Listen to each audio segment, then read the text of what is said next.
I reported the other day that the U.S. government, specifically Department of Defense, took a stake, a semi-large one, in a mining company, rare earths company. Well, now it seems that they may be considering taking a stake in Intel. Now, mind you, I'm not a big fan of Intel myself. I'm more of an AMD man. Uh, have been for a long time. I don't know, I just always liked it, AMD over Intel, but it's struggling, and so the government is talking about taking a stake in it. This was reported to Bloomberg. Bloomberg's normally pretty good about this. I have a problem with the U.S. government being involved in any company like that. I don't care if companies struggling or not. We've got companies that can take its place.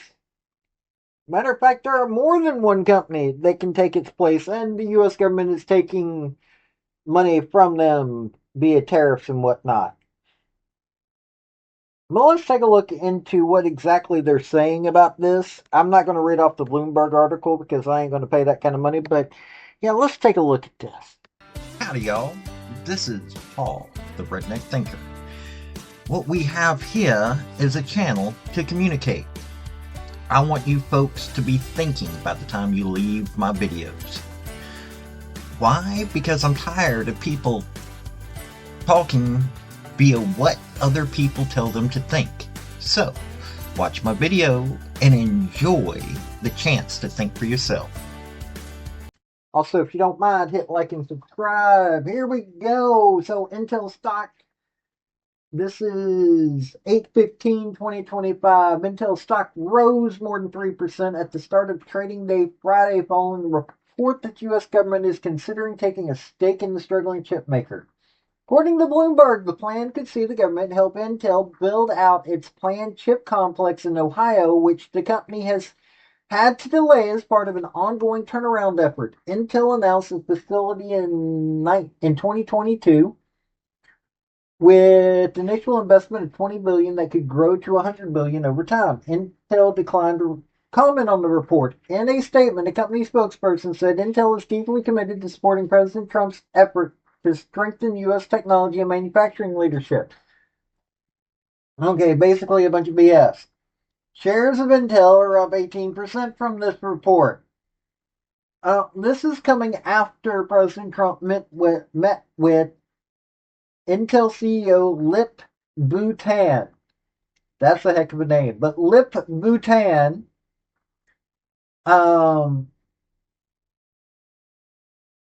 has got this Ohio site was supposed to include 2 new manufacturing plants. This was already supposed to be online. This was supposed to start producing chips this year. Now they've delayed it to 2030 because of money issues. On top of the fact of that Trump was complaining about Bhutan, but after this meeting, he seems to be high on the sky. Um, let's see here. From another article, this book from finance.yahoo.com. By the way, that's the best place I can tell you to go for a lot of stuff. Intel, okay. After the meeting, Trump posted on Truth Social that he had met with Tan along with Secretary of Commerce Howard Lutnick and Secretary of Treasury Scott Bessent. The meeting was a very interesting one, the president wrote, adding his success and rise is an amazing story. Trump said that Tan and his cabinet will spend time together and bring suggestions to him in the next week without specifying the topics of discussion. So you see, the U.S. government could be considering, if this is what they've done it in another company, so they may be doing this again. They may be taking part in taking over part of a company. I don't like this. The laissez-faire Adam Smith reading laissez-faire capitalist in me is going, no, this is not what is supposed to happen. But hey, Let's think about this for a minute, though. Okay, I've told folks before, I am not MAGA. I am a dyed-in-the-wool minarchist. Minimal government bordering on anarchy. I know we can't have anarchy, and we've got to have a little bit more than just a little bit of minimalism. But at the same time, you can't tell me that U.S. government needs to own a stake in any company. We just bought a stake in a company. Looks like we're going to be buying another stake in another company.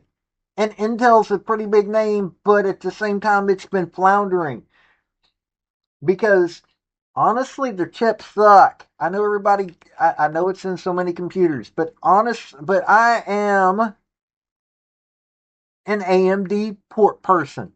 I prefer AMD.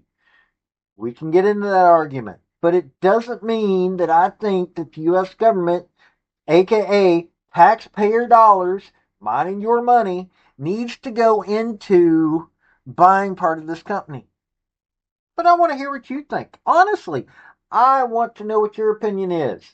This is getting idiotic. Are we going to start doing this now? Are we going to start buying stakes in companies? Is the U.S. government going to become like China? Or is it going to become like Mexico? Mexico nationalized the oil industry, and Parmex is the name of the company, the Mexican government controlled company that runs all the.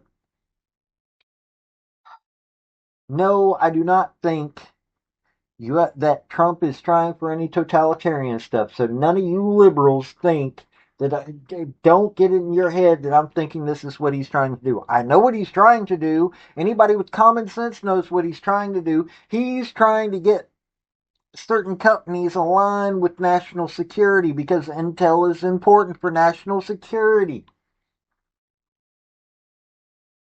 So is the company that does rare earths. But at the same time, what in the world? I don't think U.S. taxpayer dollars, other than buying as a consumer, should be part of the company. But I'm not the only person out here.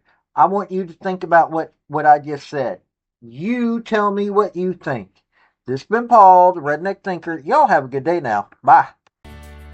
So, folks, that's the story that I wanted to bring you on this video. And I just wanted to say thank you again for coming by. Well, hit like, subscribe, comment, all that fun stuff if you don't mind. Help me out. So, y'all have a good day now. Bye.